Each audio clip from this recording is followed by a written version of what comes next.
막 이런 물건들을 뺏어오니까 가슴이 아프다. 재수가 없어. 막 이런 얘기들을 많이 하시는데요. 항상 최소한 6개월 전에 아니면 1년 전에 미리미리 준비해서 인생을 맘껏 누려봐. 나이야 멋졌단 말이야. 인생은 단 한 번뿐이야.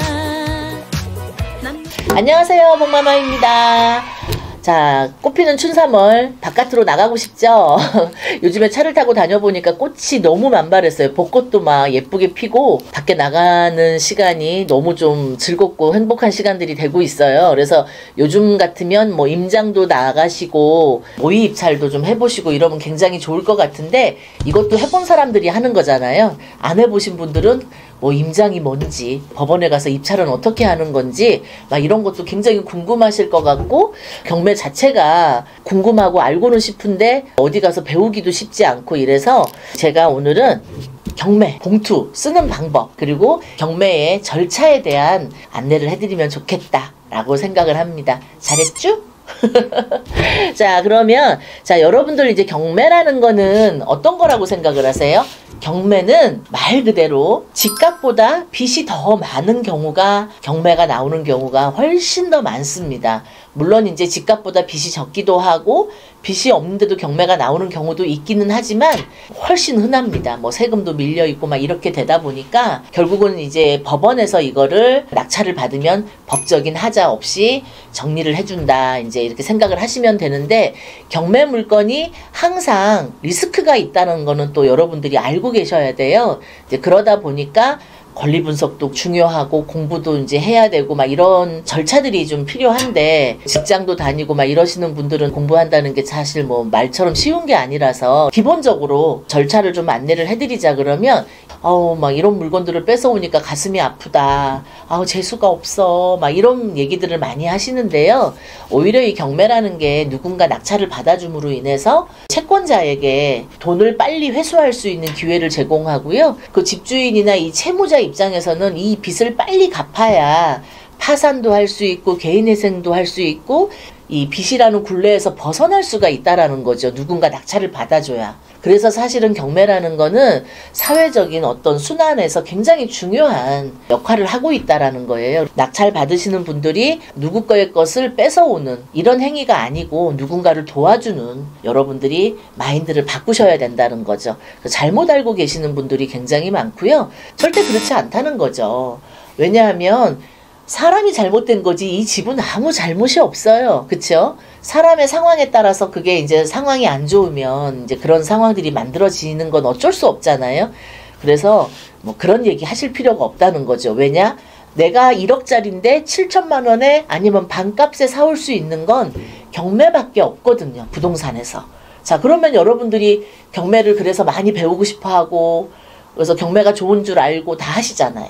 경매에 대한 그런 부정적인 인식들은 이제 씻어버리실 때가 됐다 이 말이죠. 긍정적인 부분만 여러분들이 보시고 경매를 하셔도 저는 꼭 말씀을 드리고 싶은 거예요.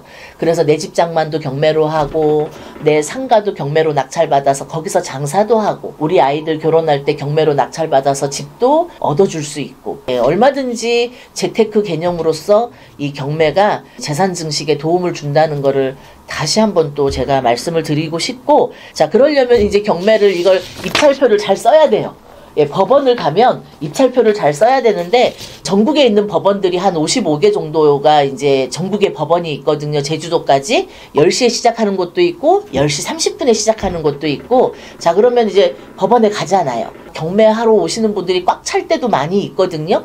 그럼 주차장이 또 없어요. 그래서 미리미리 가시거나, 이 주차하다가 입찰표 쓰는 시간을 놓쳐가지고 잘못해서 입찰을 못 하시는 경우도 제가 허다하게 많이 봤어요. 그래서 입찰을 하러 갈 때는 항상 주차할 것까지 생각하셔서 검토하시고 그렇게 가시면은 마감 시간이라는 게 있어요. 내가 이렇게 입찰표를 작성을 해서 언제까지 이거를 입찰통에다 넣느냐, 마감 시간이 법원마다 천차만별로 달라요. 시간이나 이런 것들을 법원에 가시면 꼭 엄수하셔서 입찰표에 꼭 넣으셔야 됩니다. 그래서 제가 좀 말씀을 드렸고요. 자, 우리가 보통 이렇게 법원에 가면 이런 이제 입찰 봉투를 받아요. 이런 입찰 봉투를 받으면 요 속에 기일 입찰표라고 입찰표가 있어요. 그리고 또 보증금을 10%를 넣어야 되거든요. 매매로 집을 살 때도 보통 10% 이렇게 계약금을 걸고 계약을 하잖아요. 부동산에서 할 때도 경매도 이렇게 10%의 보증금을 여기다 넣는 거예요. 그래서 요거 쓰는 방법을 좀 이제 알려드릴 건데, 여기에는 항상 여러분들 수표를 넣으셔야 돼요. 금액이 이제 커지면은 꼭 수표로 한 장을 만드시면 되세요. 예를 들어서 뭐 4,521만 3천원이다 그러면 그대로 그 최저 금액을 은행에다가 얘기를 하시면 끝에 10원짜리도 수표로 다 끊어줍니다. 그래서 한 장짜리로 준비를 하시는 게 좋아요. 이걸 현금으로 들고 들어가시면 분실이 되는 경우가 많이 있어서 낙찰을 받았는데도 불구하고 잘못 세거나 보증금이 부족해서 떨어지는 경우가 허다하게 많기 때문에, 그래서 웬만하면 수표 한 장으로 준비하셔라, 그 말씀을 꼭 드리고요. 자, 그러면 내가 낙찰받을 금액을 어떻게 쓰는 거예요? 라고 물어보시는 분들이 많아요. 감정가라는 게 있어요. 제일 위에 100으로 시작을 해요. 감정가는. 근데 보통은 100이라는 금액은 좀 비싸죠. 매매 금액에 가깝거나 매매 금액보다 비쌀 때도 있거든요. 보통은 한 번 유찰되고 또 한 번 유찰된 물건에 보통은 입찰을 들어가요. 그래서 어떤 금액을 쓰느냐 하면은 최저 금액, 한 번 유찰된 금액, 두 번 유찰된 금액, 이 금액부터 시작을 한다라는 게 최저 금액이거든요. 그 최저 금액의 10%를 보증금으로 수표로 준비하시고 보증금으로 쓰시면 됩니다. 이제 쓰는 거를 좀 알려드릴 텐데요. 자, 보시면 예를 들어서 이제 이게 법원마다 이 입찰 용지도 다 다르거든요. 서울 거 가지고 충청도 가셔서 쓰시고 이럴 수 없어요. 서울은 다 공통으로 쓰고 있지만 지방은 지방마다 다 이제 법원마다 다 다르시기 때문에, 예를 들어서 오늘 서울 거로 기준을 삼아서 좀 말씀을 드리려고 하는데요. 기일 입찰표라고 이렇게 써 있고요. 날짜를 이제 쓰기 전에 보시면은 서울하고 여기 가운데가 비어 있습니다. 그러면 여기다가 이제 중앙법원이라고 한번 써볼게요. 자, 사건 번호 여러분들 아시죠? 경매 물건에 항상 이제 사건 번호가 따라다니는데 사건 번호를 꼭 쓰셔야 되고요. 자, 물건 번호라는 건 뭐냐 하면은 한 사람의 재산이 하나만 나온 게 아니고 물건 번호가 가로 안에 이렇게 있는 게 있어요. 한 사람의 재산이 여러 개가 나왔다라는 걸 표시하는 거예요. 근데 그 여러 개 중에 나는 하나만 낙찰 받고 싶다, 이 얘기를 하는 거거든요. 물건 번호가 없이 1, 2, 3, 4만 있을 때는 그냥 1, 2, 3, 4만 쓰시면 돼요. 근데 만약에 내가 물건 번호가 3개가 있어. 1, 2, 3. 2번을 입찰을 하고 싶다. 예, 그러면 여기다 물건 번호를 2번을 쓰시는 거고요. 이게 물건 번호가 없을 때는 안 쓰셔도 되는 겁니다. 자, 여기다가 이제 성함을 써야 돼요. 본인이죠, 여기 본인. 여기는 대리인이에요. 그래서 오늘 본인이 하셨을 때를 좀 설명을 해드려 볼게요. 복마마라고 쓰고요. 본인 이름 쓰시고요. 자, 본인은 딱 이렇게 쓰시면 돼요. 그리고 여기 옆에 성명 옆 도장 찍는 데 있죠? 도장을 꼭 찍어주시면 됩니다. 자, 이제 그 다음에 보증 금액이라고 나옵니다. 예를 들어서 오늘 최저 입찰 금액이 1억 1,500만 원이었다라고 하면은 1억 1,500만 원에 최소 10%가 이제 준비가 돼야 되잖아요. 그러면 1,150만 원인 거죠. 자, 그러면 여기다가 100억대까지 쓸 수 있게 되었어요. 근데 어떤 분들은 여기다가 막 칸을 다 채워서 이렇게 쓰시다가 잘못 쓰셔가지고, 그죠? 낙찰받고도 떨어지고 이런 경우들이 많아서 1,000만 원 이렇게 쓰시고요. 1,150만 원이다. 그러면 여기다가 이렇게 10%의 보증금을 여기다가 그대로 써주셔야 돼요.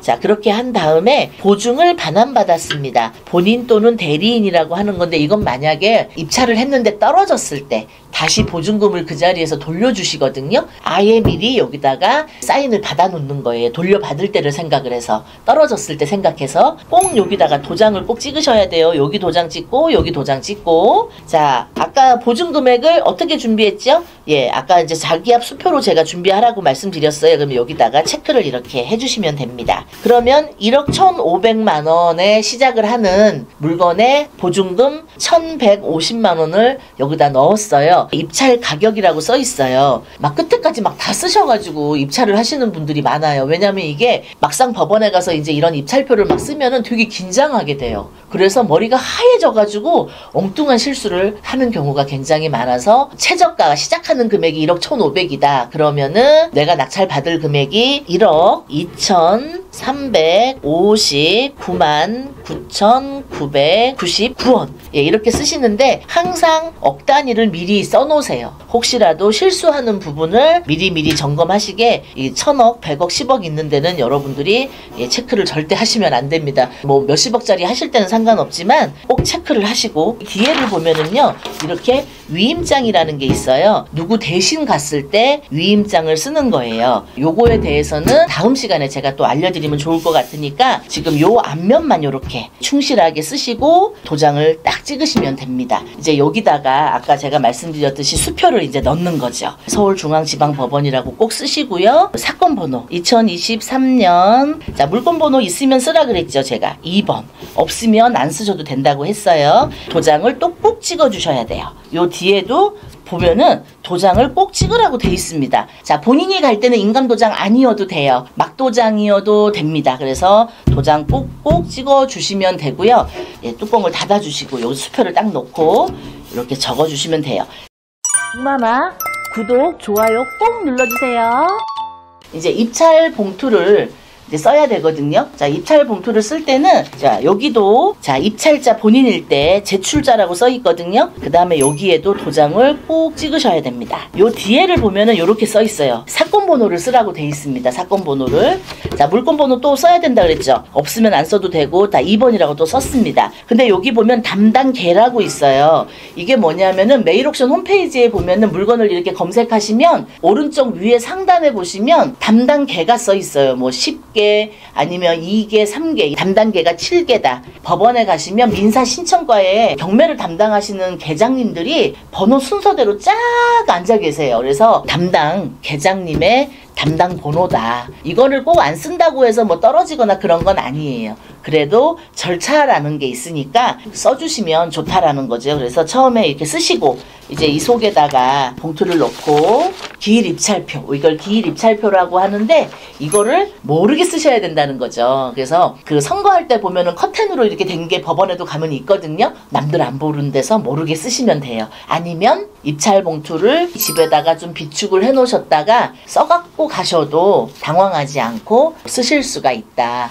예, 그래서 기일 입찰표를 여기다 이제 넣고요. 뚜껑을 딱 닫으시고 우편에 이렇게 도장을 찍으라고 돼 있습니다. 자, 그런 다음에 여기를 딱 덮고 요렇게 해서 이제 법원의 집행관님들이 쫙 이렇게 판사석 같은 데 앉아 계시거든요. 내 신분증하고 갖고 가셔서 제출을 하시면 여기를 이렇게 이제 법원에서 쭉 잘라줘요. 절치선을 이렇게 이 잘라준 거를 지갑에 잘 갖고 계셨다가 내 사건이 이제 진행되는 순서가 되면은 이 사건에 입찰하신 분들 앞으로 나오세요 할 때 이 절치선을 들고 나가셔서 낙찰이 되면은 10%의 보증금은 법원으로 입금이 되면서 도장 꽉 찍힌 영수증을 받아서 이제 오시면 되는 거고, 떨어졌을 때는 이 절치선과 내 보증금을 서로 맞바꾸면서 내 보증금을 돌려받으시면 되는 겁니다. 이렇게 해서 경매 입찰의 절차가 이제 끝나는 거죠. 만약에 내가 낙찰이 됐다라고 하면은 보통 이제 잔금을 언제쯤 내시는 건지 궁금해 하시거든요. 낙찰을 받은 날로부터 한 달 보름 안에 보통은 잔금을 치르시면 됩니다.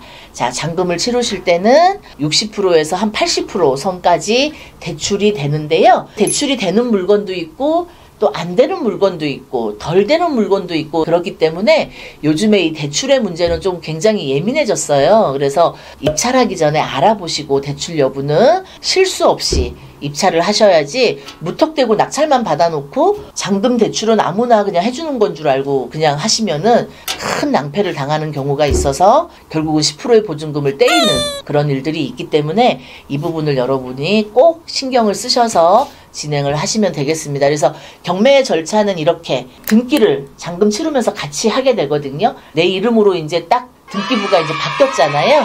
그러면 그때부터 이제 명도라는 걸 이제 할 수가 있게 되는 거죠. 자, 명도는 보통 물론 이제 사건의 케이스마다 좀 다 다르기는 하지만 보통 한 3, 4개월에서 좀 늦으면 6개월 정도 초보자들은 시간이 좀 걸리시는 경우들이 많이 있어요. 그래서 이런 부분들 명도의 시간까지도 여러분들이 다 염두를 하고 경매를 진행을 하실 때는 항상 최소한 6개월 전에 아니면 1년 전에 미리미리 준비해서 원하시는 내 집장만 상가에서 내 건물을 가지시는 낙찰 결과로 이어지면 좋을 것 같아요. 그래서 경매 절차에 대해서 여러분들께 간략하게 제가 설명을 드렸습니다. 다음에도 더 더 유익한 정보로 찾아뵙겠습니다. 감사합니다.